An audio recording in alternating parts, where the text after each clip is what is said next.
Project and Systems Podcast. Olá.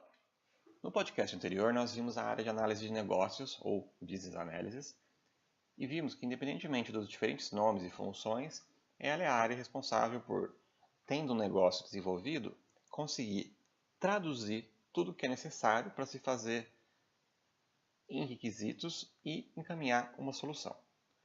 E vimos também que para se entender o negócio, tem que se entender os processos nele envolvidos. Então, se trabalha em suas modelagens, modelagem de processos.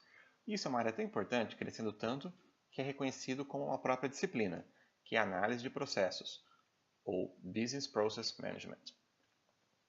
A primeira coisa que o analista faz é avaliar as necessidades do negócio.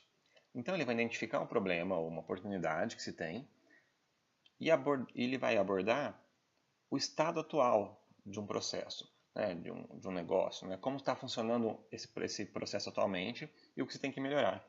Então, por exemplo, se for um projeto de se melhorar o fluxo de pessoas em um aeroporto, então vai ser necessário entender como funciona cada processo desse negócio, desde o check-in, passando pela revista, pela distribuição dos portões de acordo com os voos, etc.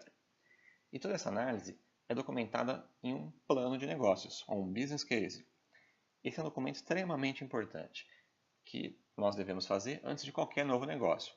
Nesse documento deve conter a descrição do problema, a análise do porquê desse projeto, o que vai acontecer se não fizermos nada, e descrever pelo menos uma ordem de grandeza dos recursos, do tempo e do orçamento que vai ser necessário para otimizar esse processo. Algumas opções de solução também temos que descrever, desde não vou fazer nada, vou deixar assim, ou em nosso exemplo, poderia ser propor implantar terminais de auto check-in, ou melhorar o serviço da internet para se facilitar na hora que o usuário chega no aeroporto, ou implantar mais máquinas de raio-x, enfim. Dadas essas várias soluções, é necessário se fazer uma análise comparativa entre elas, por exemplo, uma análise de custo-benefício. E, por fim, recomendar uma ação, uma abordagem. Esse documento ele suporta o início do projeto. Ele possui até os dados que um gerente de projetos usa para fazer o termo de abertura do projeto, o Project Charter.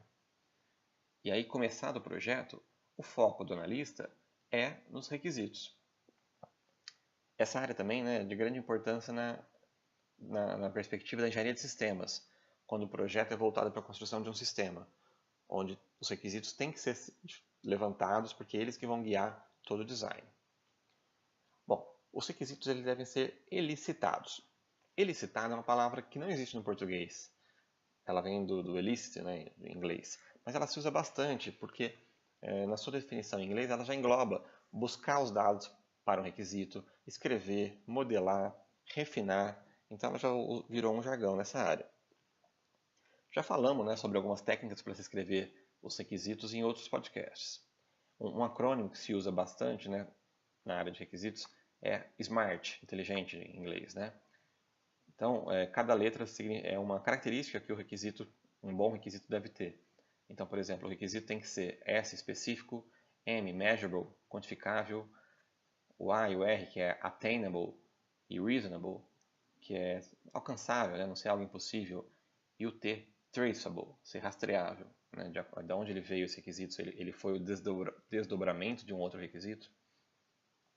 Enfim, os requisitos devem ser escritos de forma clara, direta, e se gera um documento de requisitos. Genericamente, podemos chamar ele de BRD, Business Requirements Document, podendo, claro, ter outros nomes de acordo com cada empresa. As principais técnicas para se obter um requisito são brainstorming, que é fazer aquela reunião em que todos dão opinião, workshops, apresentações um pouco mais formais, em que as pessoas podem discutir ideias em eventos, pesquisas, análise de documentação, análise de interfaces. Essas tarefas de elicitação dos requisitos são uma das principais ocupações do analista de negócio.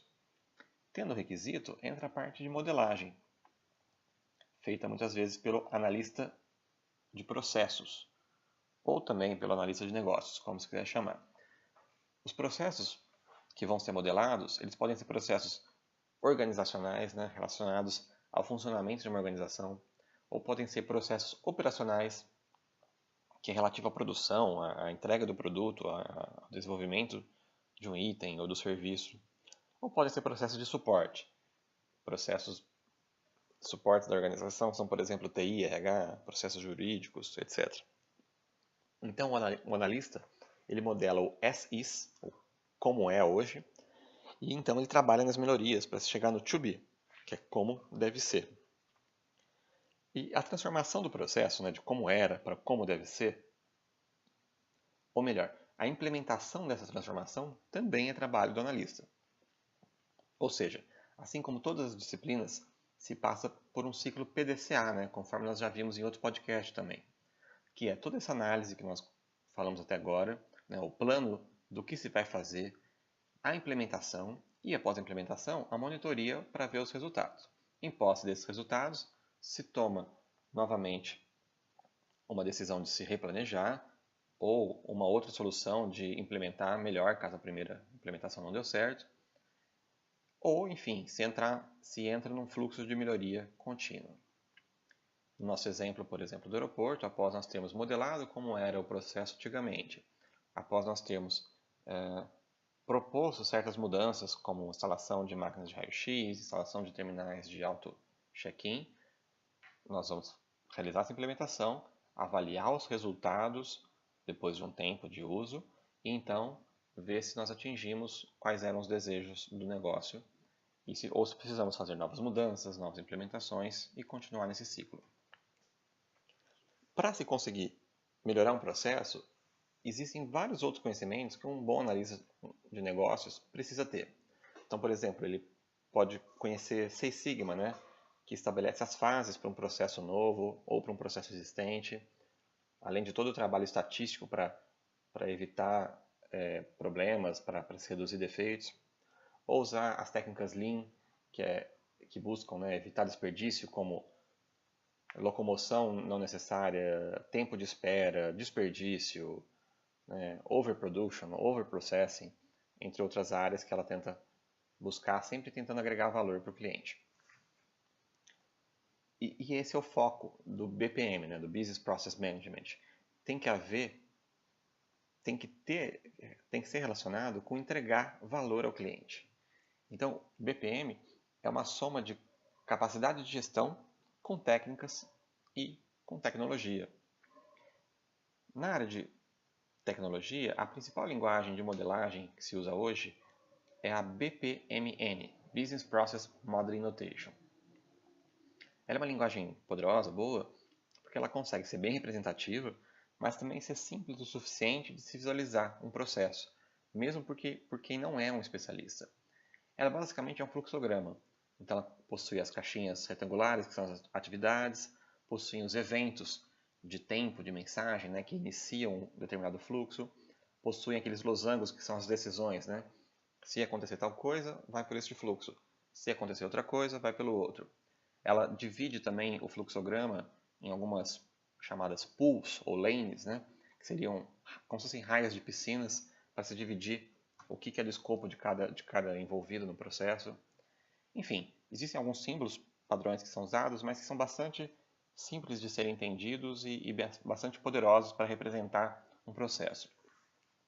Um dos softwares, né, gratuitos que se usa para fazer uma anotação usando a linguagem BPMN é o Draw.io, um dos mais comuns que mais nós vemos sendo usados.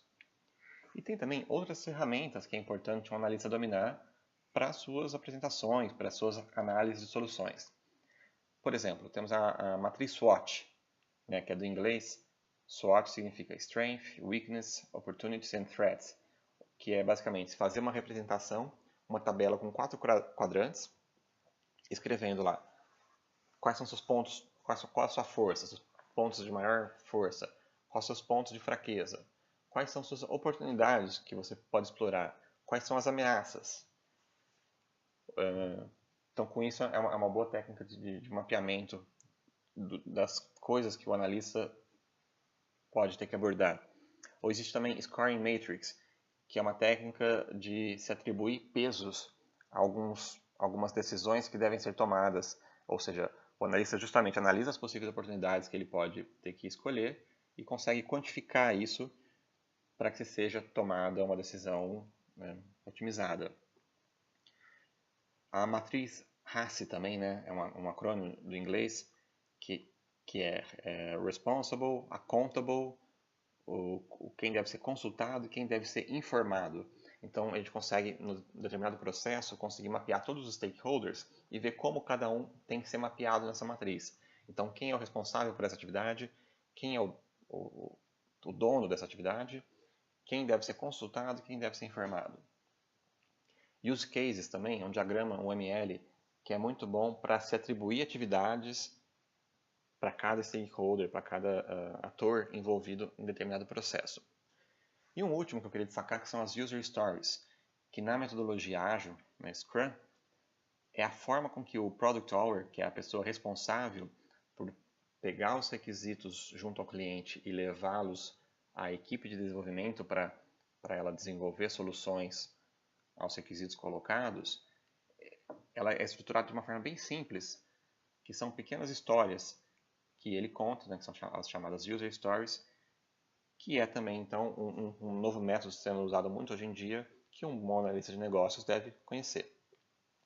Enfim, a mensagem que eu queria deixar é, primeiro, para nós não nos atermos aos nomes dos cargos, mas imaginar assim a missão, o ciclo de vida do projeto, do serviço, e entender que existe uma série de atividades que nós atribuímos como da alçada da função do analista de negócios, ou do analista de processos de negócio.